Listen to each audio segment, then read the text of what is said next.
One of the biggest diseases of the heart is al-kibr.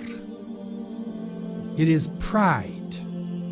And pride is when a person is proud of themselves, proud of their color, proud of their height, proud of their money, of their family's name, of the language that they speak. The ulama tell us, for all of these diseases of the heart, there is a knowledge cure and there is an action cure. The knowledge cure for pride is to reflect upon our relationship with Allah subhanahu wa ta'ala. Where did we come from?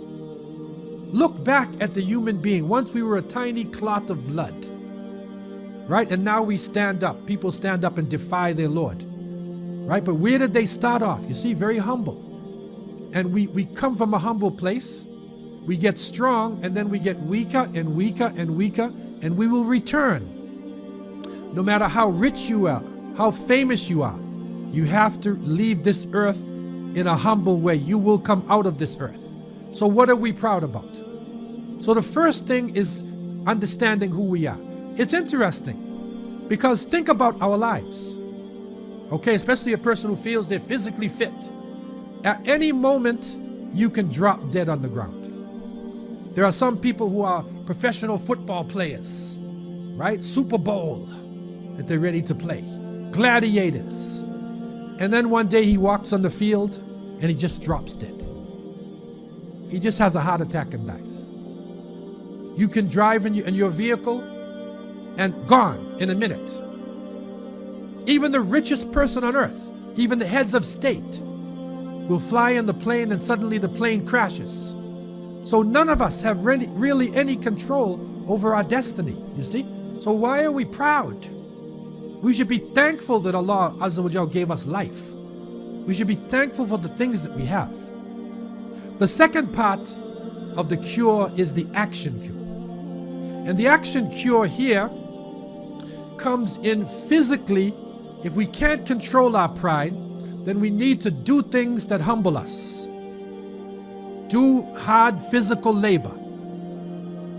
You'll see the Prophet ﷺ in the day of the Khandaq, when they were digging the trench, when the Ahzab was about to attack them, he was carrying the bricks himself, doing hard labor, taking the same as everybody takes.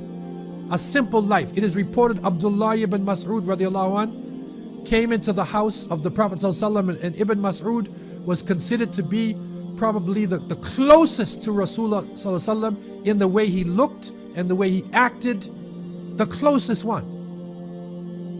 And he came inside of the house and he saw the Prophet ﷺ and he saw the marks on his back, and he said, can we not give you a nice cushion or something? Can we do something for you? And he said, no, because we are, never forget, you're a traveler.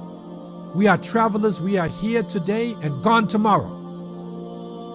Right? So never make this is not our paradise.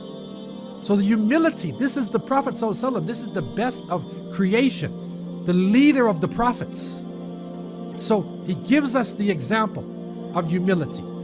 Our group of brothers told me at one point they were looking for a great scholar of hadith. He was living in India.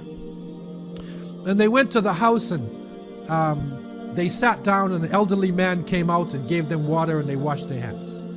Then the elderly man came and gave them food and they ate their food. Then they said, okay, where's the sheikh? 10 minutes later, the same elderly man came back and he said, I'm the sheikh.